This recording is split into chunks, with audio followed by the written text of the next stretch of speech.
নমস্কার বন্ধুরা, কেমন আছেন? সকলে নিশ্চয়ই ভালো আছেন এবং আগামী দিনে যাতে আপনারা ভালো থাকেন, সুস্থ থাকেন সেই উদ্দেশ্যে আমার এই চ্যানেলের মাধ্যমে বিভিন্ন প্রকার রোগ ও তার হোমিওপ্যাথি ঔষধ সম্বন্ধে ভিডিও আপলোড করে থাকি। ঠিক সেই রোগ আজকের এই ভিডিওর মাধ্যমে আলোচনা করব এই শীতকালে বয়স্ক ব্যক্তিদের, বিশেষ করে যারা 40 থেকে 50 বছরের ঊর্ধ্বে চলে গেছেন, পুরুষ এবং মহিলা ক্রমে, প্রত্যেকের দেখবেন একটা প্রস্রাবের সমস্যা। কেন? এই ঠান্ডা জনিত কারণে প্রস্রাবের সমস্যাগুলো বেড়ে যায়। এই যে ঠান্ডা পড়তে বা ঠান্ডা জনিত কারণে প্রস্রাবের সমস্যা কেন বাড়ে এবং কেন আপনি প্রস্রাব ধরে রাখতে পারছেন না এবং কি কি ঘরোয়া উপায় অবলম্বন করবেন এবং কোন কোন হোমিওপ্যাথি ঔষধ সেবন করবেন লক্ষণ ভিত্তিক, সমস্ত কিছু এই ভিডিওতে আলোচনা করব। অর্থাৎ ভিডিওটাকে টেনে টেনে স্কিপ করে দেখবেন না, কারণ এই ভিডিওতে আমি সমস্ত কিছু আলোচনা করব। আপনারা নিশ্চয়ই বুঝতে পারছেন যে ঠান্ডায় প্রস্রাব বাড়ছে, শীতকালে প্রস্রাব বাড়ছে, শীতে প্রচুর ঠান্ডা, আবার এই রাত্রে উঠতে আপনার কষ্ট। আপনি আবার যদিও প্রস্রাব করতে যাচ্ছেন, টয়লেটে যাওয়ার আগে বারবার ফোঁটা ফোঁটা প্রস্রাব পড়ে যাচ্ছে। আপনি শুয়ে আছেন, ভালো আছেন, যদি উঠে পড়েছেন যে আমাকে প্রস্রাব করতে যেতে হবে, তাহলে আর ব্রেক সামলাতে পারছেন না, প্রস্রাব ধরে রাখতে পারছেন না। পুরুষ মহিলা উভয়ের ক্ষেত্রে আজকের এই ভিডিওটা কিন্তু খুব কার্যকরী। তাহলে লক্ষণ ভিত্তিক ওষুধ সহ ঘরোয়া উপায় সম্বন্ধে আলোচনা করা হবে। বন্ধুরা, এই প্রস্রাব ধরে রাখতে না পারা, সহজ ভাষায় আমরা ইংরেজিতে বলি ইউরিনারি ইনকন্টিনেন্স। প্রস্রাবের উপর নিয়ন্ত্রণ চলে যাওয়া, হঠাৎ প্রস্রাব বেরিয়ে যায়, ফোঁটা ফোঁটা পড়ে যায়, এটা কোনো লজ্জাজনক রোগ নয়। সঠিক সময় যদি আপনি চিকিৎসা নেন, তাহলে অনেকটা পরিমাণে এখান থেকে বেরিয়ে আসা যায়। চলুন বন্ধুরা, এই শীতে কেন প্রস্রাব বেড়ে যায়, এখন আসি আসল প্রশ্নে।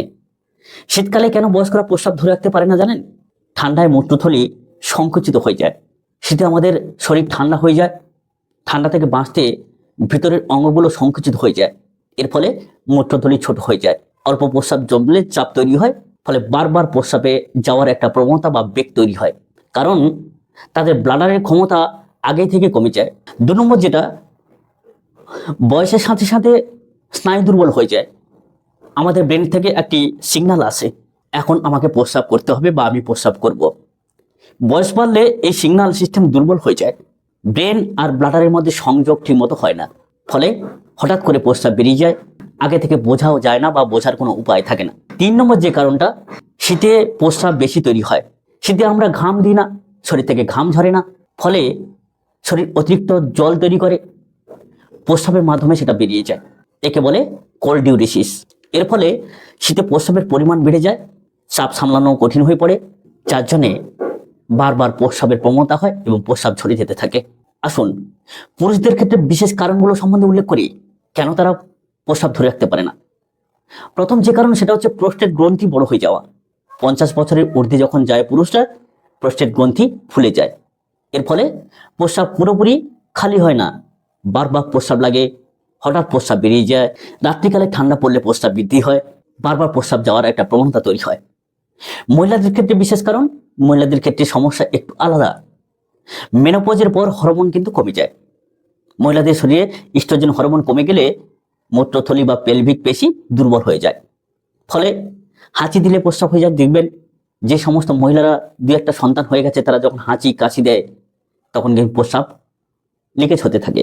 যখন কঠিন আকার ধারণ করে হাঁটতে চলতে ফিরতে, তখনও প্রস্রাব লিকেজ হতে থাকে। একাধিক সন্তান জন্ম দেওয়ার পরে এই সমস্যা কিন্তু আমরা বেশি দেখতে পাই মা বোনেদের ক্ষেত্রে বা মহিলাদের ক্ষেত্রে। স্বাভাবিক ডেলিভারি যাদের হয়েছে, তাদের পেলভিক ফ্লোর কিন্তু খুব দুর্বল হয়ে যায়, ফলে প্রস্রাব ধরে রাখা প্রচুর কঠিন হয়ে পড়ে। এছাড়া অন্যান্য যে সমস্ত কারণে এই সমস্যাগুলো আসে, সেটা হচ্ছে প্রথম ডায়াবেটিক, পার্কিনসন রোগ, স্ট্রোক যদি হয়ে যায়, সাইটিকা নার্ভের দুর্বলতাজনিত কারণে, দীর্ঘদিন কোষ্ঠকাঠিন্যজনিত কারণে এবং মূত্রনালীর সংক্রমণজনিত কারণে। তাহলে এই রোগগুলো যদি থাকে, আপনার এই প্রোস্টেট সমস্যার সঙ্গে, পেলভিকের সমস্যার সঙ্গে, মূত্রপেশির সমস্যার সঙ্গে, তখন কিন্তু আর কোনো কথা নেই, রোগটা জটিল আকার ধারণ করে। ভালো করে বুঝে নিন আপনার পরিবারে কারো না কারোর এরকম সমস্যা আছে কিনা। তাহলে কি কি বললাম? হাঁচি বা কাশি দিলে প্রস্রাব পড়ে যাওয়া, হাসলে প্রস্রাব পড়ে যাওয়া, হঠাৎ তীব্র তাগিদ আসা, টয়লেটে পৌঁছানোর আগে বিপদ বা প্রস্রাব হয়ে যাওয়া।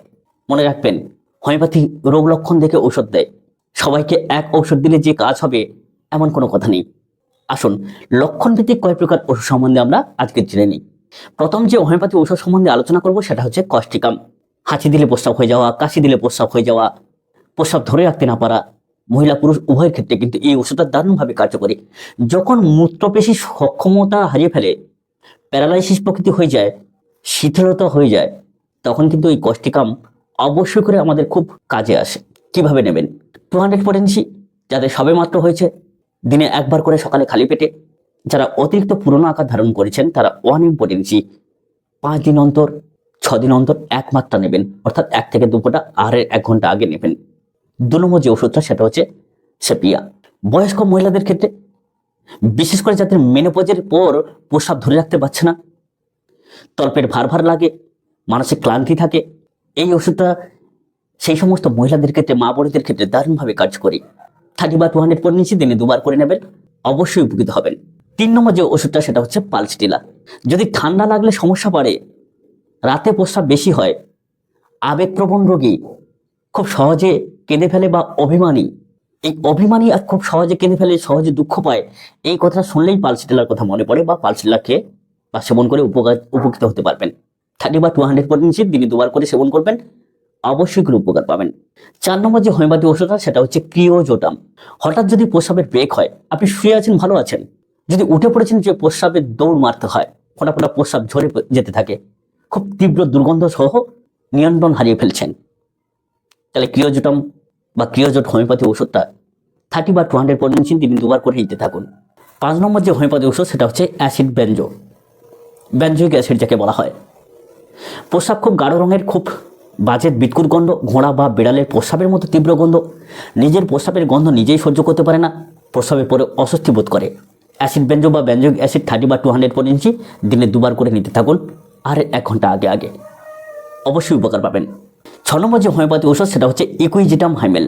পুরুষ হোক আর মহিলা হোক, পুরোপুরি প্রস্রাব খালি করতে পারছেন না, প্রস্রাবে যাচ্ছেন, প্রস্রাব ধরে রাখতে পারছেন না, বারবার প্রস্রাবের তাগিদ আসছে, চাপ আসছে এবং ব্লাডারে জ্বালা অনুভব করছেন, দারুণভাবে উপকার পাবেন ইকুইজিটাম 30 বা 200 পর ইঞ্চি দিনে 2 বার করে আর 1 ঘন্টা আগে নিতে থাকুন, দারুণ উপকৃত হবেন। আজকে শেষ যে হোমিওপ্যাথি ঔষধ সেটা হচ্ছে ইউরেনিয়াম নাইট্রিকাম। যদি আপনাদের এমনই হয় যে রাত হলে বারবার প্রস্রাবের প্রবণতা, ঠান্ডা পড়লে বারবার প্রস্রাবের প্রবণতা, সঙ্গে যদি এমনই হয় যে আপনার ডায়াবেটিক সমস্যা রয়েছে, তাহলে ইউরেনিয়াম নাইট্রিকাম দারুণ কাজ করে। সঙ্গে যদি মনে হয় যে এরকম প্রস্রাবের বেগের সঙ্গে সঙ্গে আপনার প্রবল পিপাসা রয়েছে, এই লক্ষণটা থাকলে আরও বেশি কাজ করে ইউরেনিয়াম নাইট্রিকাম 30 পর ইঞ্চি দিনে 2 বার করে আর 1 ঘন্টা আগে আগে নিতে থাকুন, অবশ্যই করে উপকার পাবেন। এবারে আপনাদের প্রশ্ন থাকতে পারে কতদিন নেব এই ওষুধটাকে? আপনি 10 থেকে 15 দিনের মধ্যে অবশ্যই করে কাজ পেতে শুরু করবেন। যদি আপনার লক্ষণভিত্তিক ওষুধটা মিল থাকে, চরিত্র মিল থাকে, বৈশিষ্ট্য মিল থাকে, তাহলে 10 থেকে 15 দিন এই ওষুধগুলোকে আপনি সেবন করতে থাকুন। যদি এই সমস্ত ওষুধগুলো কাজ হয়েও কাজ হয় না, লক্ষণ একদম হুবহু মিলে যাচ্ছে তবুও কাজ হচ্ছে না মনে হচ্ছে, তাহলে 10 দিন ওষুধ সেবনের পরে এই ওষুধটাকে বন্ধ করে দিয়ে বা লক্ষণভিত্তিক ওষুধটাকে বন্ধ করে দিয়ে সালফার 30 পরপর 2 থেকে 3 দিন আপনি সকালে একবার করে নিন। এই সালফার 30 যে 2-3 দিন নিচ্ছেন, লক্ষণভিত্তিক ওষুধগুলো সম্বন্ধে যে বললাম সেগুলো বন্ধ রাখছেন, সালফার 30 যে পরপর 2 দিন 3 দিন খাচ্ছেন, তার পরের দিন থেকে অর্থাৎ 3য় বা 4র্থ দিন থেকে আবার পুনরায় আপনার লক্ষণভিত্তিক ওষুধগুলো যেগুলো খাচ্ছিলেন আপনি সেগুলো সেবন করতে থাকুন।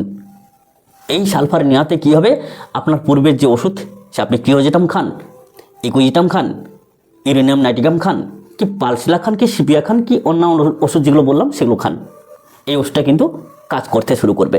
অনেক সময় অনেক কন্ডিশনজনিত কারণে আমাদের শরীরে নির্বাচিত ওষুধ কাজ করে না, যার জন্য সালফার অ্যান্টিসেরিক ঔষধ আমাদের ওষুধগুলোকে কাজ করাতে সাহায্য করে। এছাড়া আমাদের শরীরে যে কোনো দোষ বাধা সৃষ্টি হচ্ছে, ওষুধটাকে কাজ করতে দিচ্ছে না, সেই দোষটাকে নষ্ট করে। আসুন ঘরোয়া কিছু উপায় সম্বন্ধে আলোচনা করি। শীতে কোমরে বা তলপেটে, একদম তলপেট কোমরের কাছে ঢেকে রাখার চেষ্টা করুন। দরকার হলে সুতির কাপড় গরম করে সেখানে সেঁক দিতে থাকুন, যেহেতু ঠান্ডায় প্রস্রাবটা বৃদ্ধি হচ্ছে, দিলে কী হবে, আপনার যে মূত্রথলিটা সংকুচিত হচ্ছে সেটা একটু বৃদ্ধি পাবে। সেবন করতে হলে গরম জল সেবন করুন। গরম জল কখনো শরীরটাকে গরম করে না, বরং আপনার পেটের গ্যাসটাকে কমায়। এছাড়া আপনার যে মূত্রথলিটা সংকুচিত হয়ে যাচ্ছে তাকে বৃদ্ধি হতে সাহায্য করবে, স্বাভাবিক অবস্থায় আনতে সাহায্য করবে। ঠান্ডা মেঝেতে কখনো শোবেন না বা বসবেন না। সন্ধ্যার পর জল কম খান, চা বা কফি এড়িয়ে চলুন। নিয়মিত টয়লেটের রুটিন তৈরি করুন। কিগেল এক্সারসাইজ করুন, কারণ কিগেল এক্সারসাইজ করলে ধারণ ক্ষমতা বৃদ্ধি হয়, সে বীর্য ধারণ ক্ষমতা হোক আর মূত্র ধারণ ক্ষমতা হোক। আর এর থেকে যদি ভীষণ প্রকৃতির কঠিন কোনো লক্ষণ দেখা যায়, যেমন প্রস্রাবের জ্বালা বা ব্যথা, রক্ত পড়া, হঠাৎ করে সমস্যা কোনো কিছুভাবে ভীষণ প্রকৃতি বেড়ে যাওয়া, ওজন যদি খুব দ্রুত কমে যায়, তাহলে নিকটবর্তী কোনো ডাক্তারের পরামর্শ অবশ্যই করে নিন। শেষ কথা বলি একটাই বন্ধুরা, প্রস্রাব ধারা রাখতে না পারা কোনো লজ্জাজনক বিষয় নয়। ঠিক সময় যদি আপনি চিকিৎসা নিতে শুরু করেন, আর বিশেষ করে মা বোনদের বলবো আপনার লজ্জা ঢেকে রাখবেন না। যখনই আপনাদের এইরকম সমস্যা শুরু হয়েছে অবশ্যই করে চিকিৎসকের পরামর্শ নেবেন। বন্ধুরা, এছাড়া যদি আপনাদের কোনো পরামর্শের আমাদের প্রয়োজন হয়, কোনো বিষয়ে আমাদের চিকিৎসার প্রয়োজন হয়, তাহলে অবশ্যই করে আপনার সমস্যাগুলোকে লিখে হোয়াটসঅ্যাপ করবেন।